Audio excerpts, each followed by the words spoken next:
আজকে রেজাল্ট হওয়ার কথা না, অথবা আমরা জনজাতিদের জন্য রাজ্য এবং কেন্দ্র সহযোগিতা নিয়ে যেগুলো উন্নয়নমূলক কাজ করার চেষ্টা করেছি, হয়তো সেগুলা আমরা গ্রাসরুট লেভেলে সেটা আমরা দেখাতে পারি না। আপনারা জানেন জনজাতিদের সমাজ ব্যবস্থার যে অধিকারটা যদি দিয়ে থাকে সেটা ভারতীয় জনতা পার্টি দিয়েছে। 2018 বিধানসভা নির্বাচনে বিজেপি রাজ্যের মধ্যে ক্ষমতায় আসার পর জনজাতির সমাজ ব্যবস্থার স্বীকৃতি দেওয়া হয়েছে। প্রত্যেকটা সম্প্রদায়ে সমাজপতিদেরকে স্বীকৃতি দেওয়া। আগে আপনারা দেখেছেন বামফ্রন্টের আমলে যে কোনো জনজাতির সমাজ ব্যবস্থার উপর তাদের বিচার ব্যবস্থা কোথায় ছিল, সিপিএম পার্টিও বিচার হতো। সেই অধিকারটা কিন্তু আমরা দিই সরকারের স্বীকৃতি হিসাবে। এরপরে যদি এত কিছুর পরেও আপনি গতবারও কিন্তু 4 নং করমচড়া থেকে কিন্তু আপনি বিজেপি দলের হয়ে প্রার্থী ছিলেন এবং ভোটে জয়লাভ করেছিলেন।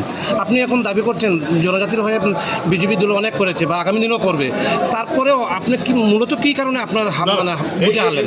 আমি প্রথমে বলেছি হয়তো আমরা ব্যর্থ, আমরা যে কাজগুলো করেছি সেই কাজগুলো আমরা তুলে ধরতে।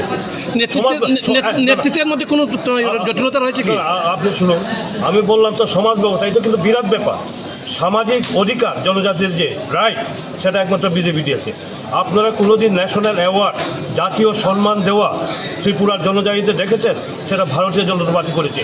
রাজনীতিগতভাবে রাজনীতি অধিকার আজকে কত বড়, আপনি জিষ্ণুদেব বর্মন ওনার অবস্থা দেখেছেন। স্যার এত আপনি ঠিক আছে এই বলছেন, কিন্তু এত কিছু পরেও জনসাধারণ ভোট দিল না? এই জন্য অবশ্যই পর্যালোচনা দরকার। আমি শুধু এখানে প্রার্থী না, বিজেপি রাজ্যকে একজন সিনিয়র কার্যকর্তা হিসেবে এবং প্রদেশের সহসভাপতি এবং জনজাতীয় সম্প্রদায়। আচ্ছা, আপনাদের নেতৃত্বের মধ্যে কোনো তফাৎ রয়েছে বা কোনো ঘাটতি রয়েছে? কোনো তফাৎ সেটা থাকতেই পারে না। আমাদের বিজেপি দলের মধ্যে কোনো তফাৎ থাকতে পারে না, কারণ বিজেপি একক সিদ্ধান্তে চলে না।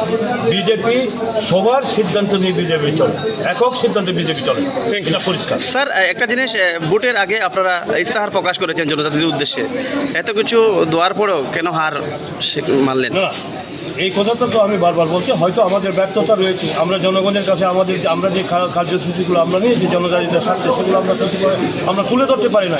সেটা হয়তো আমাদের ব্যর্থতা রয়েছে, ঘাটতি রয়েছে। পরিশেষে জনতার উদ্দেশ্যে কি বার্তা রাখবেন আপনার কেন্দ্রে? আমি এইটুকু বার্তা দেব, আজকে যে এখান থেকে আপনারা দেখবেন, আমি অভিনন্দন জানাই। চিত্রামতা আজকে সংখ্যাগরিষ্ঠতার দিকে যাচ্ছে। আমি আশা করব যে আগামী দিনে ওরা জনজাতির স্বার্থে, এই রাজ্যের স্বার্থে, এদেশের স্বার্থে সার্বিক ওনারা কাজ করবেন। বিগত 5টা বছরেও বিরোধী ভূমিকা থেকেও আমি ওনাদের বিভিন্নভাবে সহযোগিতা করার চেষ্টা করেছি। আমি শুধু একটা অনুরোধ রাখবো, এই যে মারপিট যাতে বন্ধ হয়।